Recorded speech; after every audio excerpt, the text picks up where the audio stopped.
Boa noite, queridas e queridos ouvintes e amigos da Rádio Vibe Mundial 95.7 FM, diretamente de São Paulo, Brasil, nesta sexta-feira, dia 10 de dezembro de 2021, são 19 horas e 30 minutos, aqui na capital de São Paulo.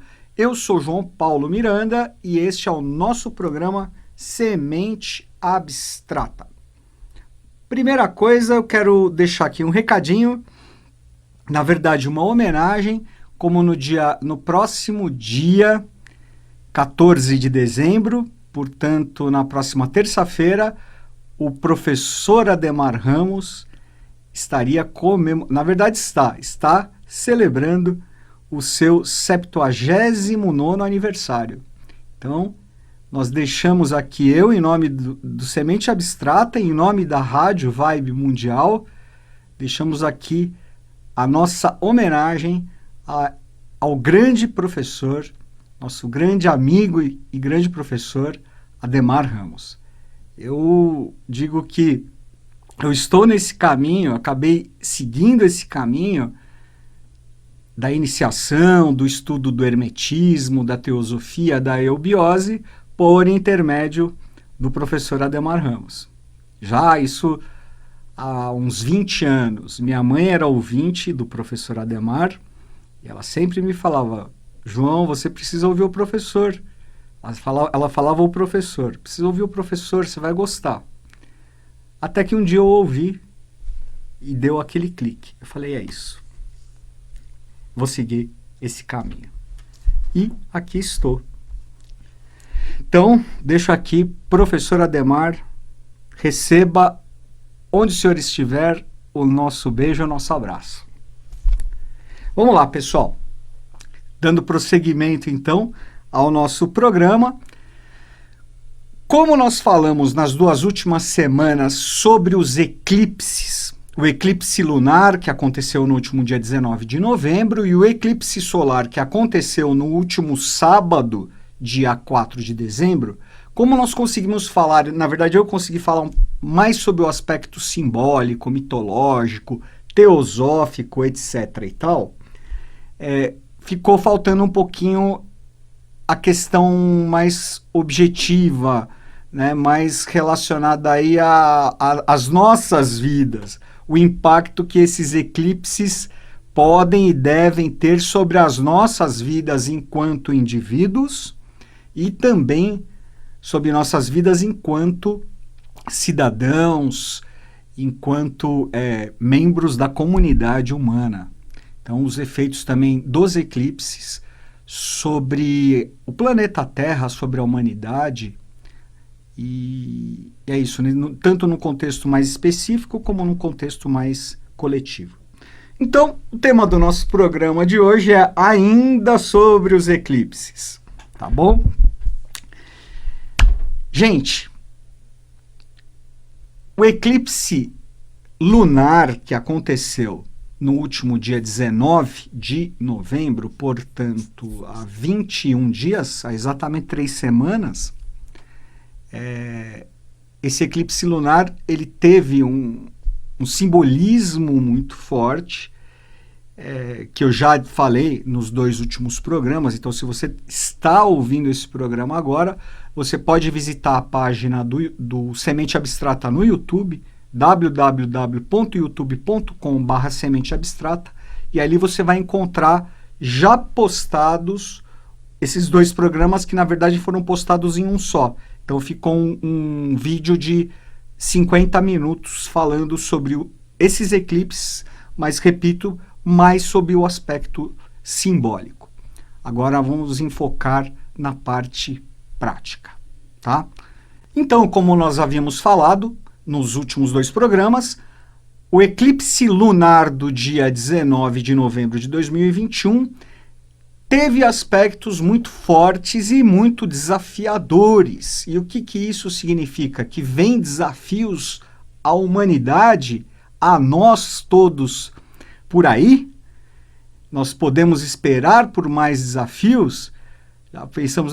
Nós já estamos convivendo há praticamente 2 anos com as restrições ocasionadas pela pandemia do coronavírus e vem mais coisa por aí.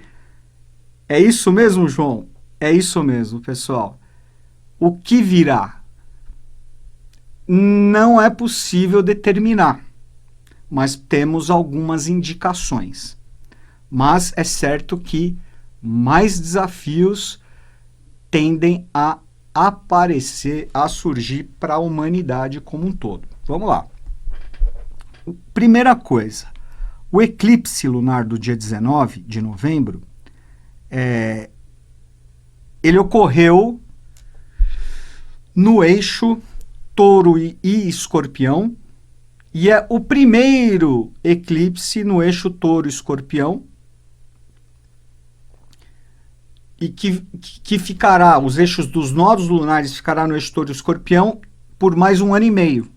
Então, até 2023, os eclipses acontecerão neste eixo. E este foi o primeiro eclipse. E ele foi o eclipse mais longo em 4 séculos, se eu não me engano. Então, e além disso, ele envolveu desafios, tá? Questões desafiadoras envolvendo o Sol e a Lua. Naturalmente, a Lua em Touro e o Sol ainda em Escorpião. O Sol se despedindo de Escorpião, em oposição à Lua em Touro. A Lua conjunta a estrela Algol, que nós falamos na semana passada. E também envolvidos nesse processo, em conjunção com o Sol, nós tivemos Mercúrio, que representa a comunicação. Mercúrio é o mensageiro, é o catalisador, é o acelerador de partículas, podemos dizer assim, e Marte, que é o planeta da guerra, o planeta belicoso.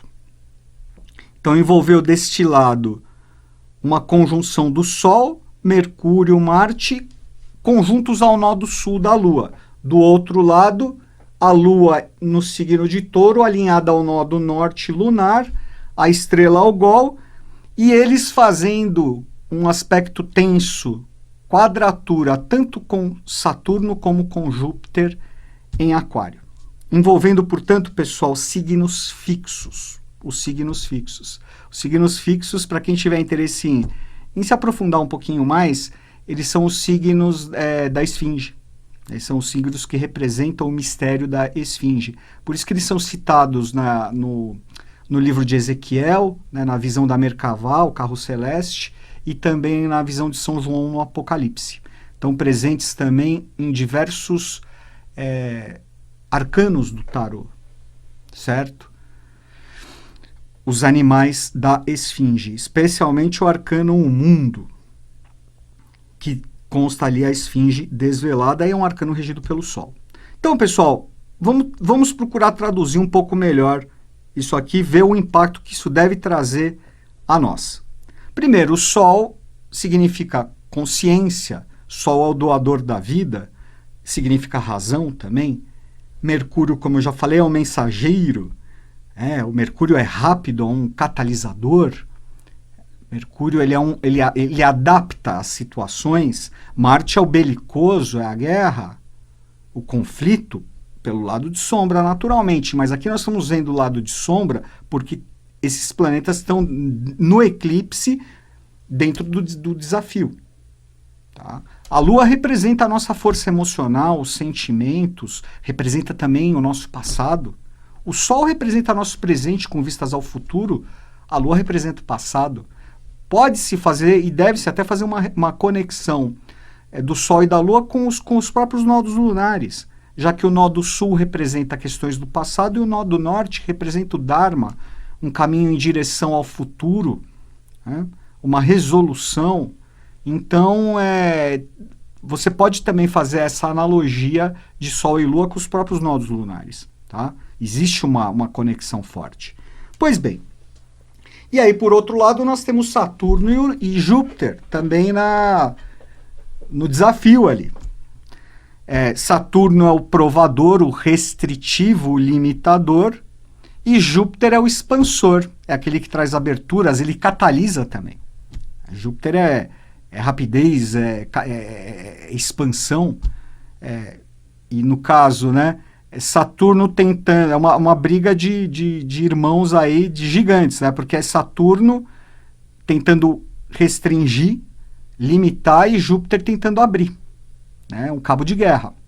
E tudo isso, portanto, pessoal, dentro desse eclipse, dentro desses aspectos formados nesse eclipse lunar que aconteceu no dia 19 de novembro.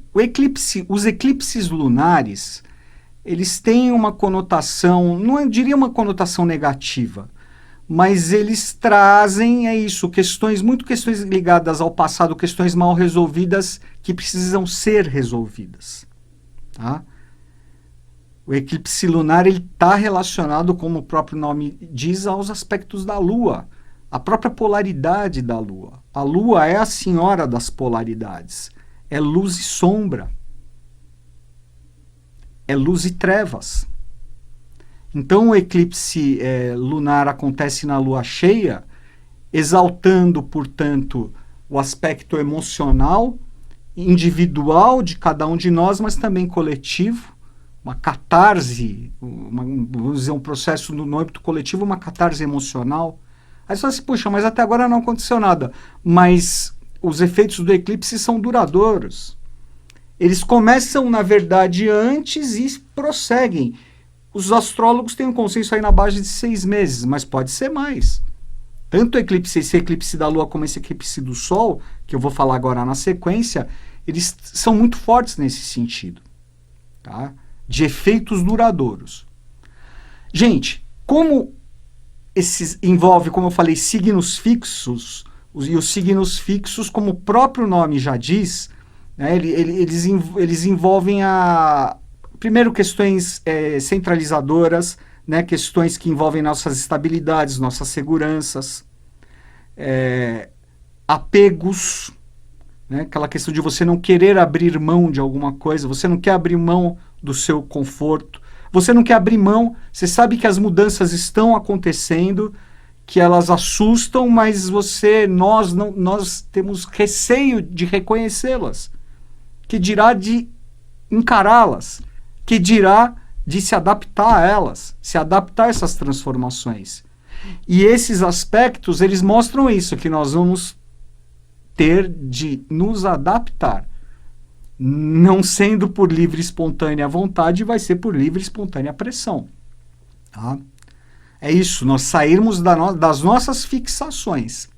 Fixação de ideias, fixação de valores. Veja que o eclipse envolve o eixo touro e escorpião, o primeiro. Tá? Escorpião e touro representam o eixo da transformação, é o eixo da alquimia. Touro representa a matéria, representa os valores, dentre outras coisas, representa a vida. Enquanto que escorpião representa a morte. Touro a vida, escorpião a morte. Mas a morte como transformação. Tá? Escorpião é o transformador da matéria. Touro é o ganho da matéria, escorpião é a perda. Touro é a manutenção. Escorpião é a eliminação, o descarte. Então vejam que esse eclipse ele envolve transformações que nos afetarão individualmente, mas também num âmbito maior, no âmbito coletivo, tá? Transformações no âmbito da matéria. E nós não podemos esquecer que existe um aspecto tenso de Urano com Saturno.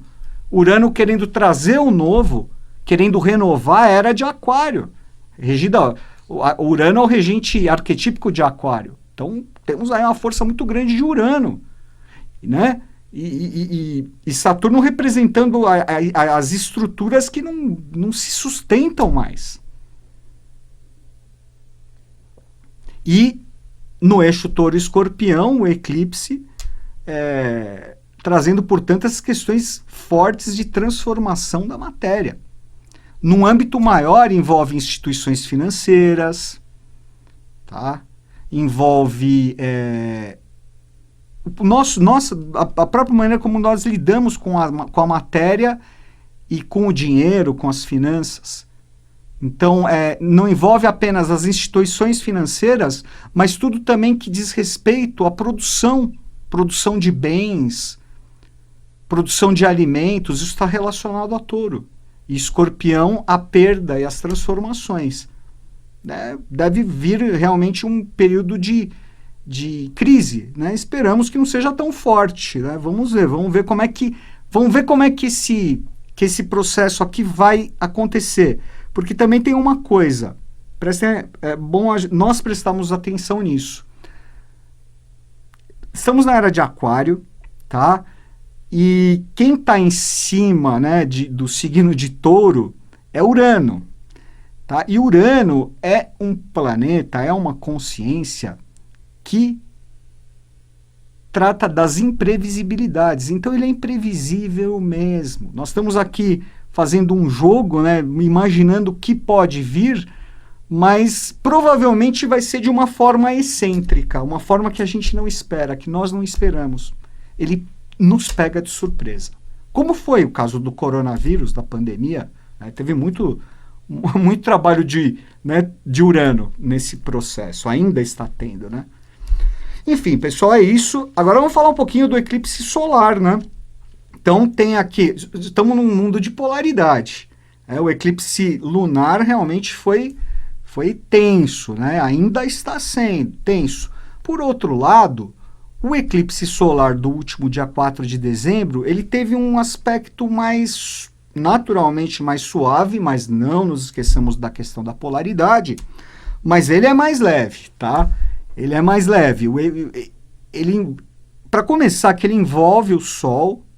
E o Sol é isso, o Sol é o doador da vida, o Sol traz consciência, traz iluminação, o Sol deixa as coisas claras. A Lua, pelo lado desafiador, a Lua ela é isso, ela oculta, ela às vezes ela mostra, às vezes não, ela pode bagunçar um pouco, né? A gente não sabe muito bem, né? Ela é a rainha da noite. O Sol é o rei do dia, então ele mostra as coisas às claras, ele mostra que vem. Ele mostra muito claramente, é isso. Tá? E esse eclipse do dia 4, ele é muito claro nesse sentido. Né? Primeiro, ele tem um significado alquímico muito bonito, muito forte. Os eclipses já têm, naturalmente, mas esse aqui que aconteceu no último sábado é mais forte ainda nesse sentido. Uma coisa, gente, ele é o último eclipse ocorrido no eixo Gêmeos-Sagitário. Os eclipses no eixo Gêmeos-Sagitário começaram em maio de 2020. Né? Eles ficam ali mais ou menos 1 ano e meio em cada eixo. Então, veja, todo esse período do coronavírus, da pandemia, estava no eixo, os nodos estavam no eixo Gêmeos-Sagitário, que é o eixo do conhecimento, de algo a nos ensinar. Então, claro que a pandemia, todos nós sabemos, teve essa questão pedagógica muito forte. Será que nós aprendemos? Quanto nós aprendemos? Quanto nós assimilamos? Gêmeos Sagitário representa a assimilação também. Assimilação do conhecimento, assimilação do conhecimento como experiência, para assimilar e se tornar sabedoria, para nos tornarmos seres humanos melhores. Né? Aprendemos a lição? Será? Aí depois vem o eixo Touro-Escorpião para transformar de vez. Mas enfim, o nosso eclipse aqui solar no eixo Gêmeos-Sagitário, portanto foi o último nesse eixo, e ele tem uma outra característica interessante, né, porque o eclipse solar acontece quando o Sol e a Lua estão em conjunção. Então estavam em conjunção Sol e Lua, o casamento, o encontro alquímico dos princípios masculino e feminino, do pai e da mãe, né, do presente e futuro com o passado, de Mercúrio, que representa a fusão dessas polaridades, por isso que Mercúrio representa também o equilíbrio, o princípio de equilíbrio da androginia, e eles alinhados ao nó do sul, o nó do sul lunar em Sagitário. Tá? Então, querendo trazer o quê? Questões do passado a serem evidenciadas e resolvidas e equilibradas. Num processo de quê? De assimilação. Você vê o Sol e a Lua se assimilando mutuamente e Mercúrio confirmando essa assimilação. Eles têm esse eclipse, ele tem um aspecto muito fluente com Saturno, tá? Um aspecto de fluência com Saturno, que é o senhor das provas, que é o senhor dos aprendizados, né? É aquele que aplica a prova, aquele que vem cobrar, tá? Em Aquário, então as questões aí do passado a serem resolvidas, querendo abrir as portas para o futuro. Então, o Sol e a Lua alinhados ao nó do Sul, querendo resolver as questões do passado para abrir as portas ao futuro. A um futuro melhor, através da assimilação do conhecimento, da assimilação das experiências. Tá? E tem um aspecto que chama atenção também, o Sol, a Lua e Mercúrio e o nó do Sul, em aspecto tenso ali com Urano em Touro novamente. Então aí, novamente, o que acontece? Urano querendo também abrir as portas para o futuro. E Urano não sabe esperar. Urano não consegue esperar. A mudança tem que acontecer, ela vai acontecer. Por bem ou por mal, pela luz ou pela sombra, pelo amor ou pela dor, vai acontecer, tá? Mas existe, portanto, esse componente muito bonito, alquímico, que nós devemos procurar nos conectar, tá? Desse efeito duradouro que esse eclipse vai trazer também, desse eclipse solar, e isso é muito enfatizado com esse aspecto fluente com Saturno, porque Saturno traz as questões duradouras como luz, né? Durabilidade, resistência, e ao mesmo tempo abrindo aí as portas ao futuro. Isso envolvendo tanto no âmbito de nós individualmente como no âmbito coletivo. Quem gosta de astrologia, se interessa, procura ver no seu mapa natal onde estão esses eixos dos nodos, Touro, Escorpião e Gêmeo, Sagitário. Porque naqueles setores da sua vida é onde essas mudanças trazidas pelo eclipse vão operar. Tá bom? Valeu, pessoal. Obrigado, uma ótima semana a todos.